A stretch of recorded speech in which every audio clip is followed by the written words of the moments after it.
Get ready to add 2 new games from Hootenanny Games to your next family game night. Sixem is a fast-paced dice game, while Floats McGoats is a game with goat playing pieces. Both games are for ages 10 and up, and I'll show you how to play them right after you click that subscribe button. The basic gameplay of Sixem is that everyone rolls their dice, a player yells stop, and players mark their boards with X's. Each player gets 6 dice, a playing board, and a dry erase marker.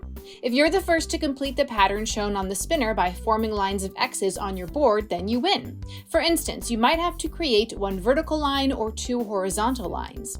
When you roll all 6 of your dice, you're actually trying to roll 1 of each number. You can re-roll some or all of your dice to get the numbers you need, but once one player rolls 1 through 6, they yell stop, and it's time to mark the boards. But you do it 1 player at a time. You add 1 X to your board for each unique dice number that you have. Now, if you roll a die that matches an X already on your board from a previous roll, you can make another player erase that same X, identical color and number combination, from their board. So that means that if one player has matched the spinner, but it's your turn to mark your board, you can make them remove an X and no longer win. You can play this game with 2 to 4 players. Floats McGoats is a board game for 2 to 4 players where you have to take turns building a raft out of sticks and securing your goats in triangles to earn points. Every player starts with a set of the same colored goats, and on your turn you can pick one of the following actions. Add 1 goat to any open spot on the raft, or roll the die and take the action shown. How do you add a goat? A goat can be added to either side of a stick, and only 1 goat is allowed per side. How do you add sticks? By rolling the die. You might have to add 1 stick, move 1 or 2 sticks, or flip a stick.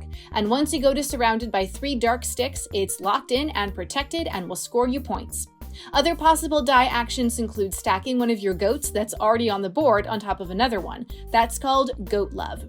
If you roll goat fight, you can swap the positions of one of your goats on the board with an opponent's. Watch out for shark attack. This means that you must remove a goat or stack of goats on the board. Tough luck if the only goats on the board belong to you. There are a few other rules to know before you play, and the number of players you have determines how many points you play to. The first player to earn that number of points based on the number and type of goats they've secured in triangles wins. Both of these games are so fun. Which one would your family like to play? Tell me in the comments. The pros of Sixem is it's got strategy and sabotage, and it's easy to learn. No cons for that, so I give it 5 stars. And the pros for Floats McGoats are the silly goat pieces, and it requires strategy. No real cons for this one either, so I also give it 5 stars.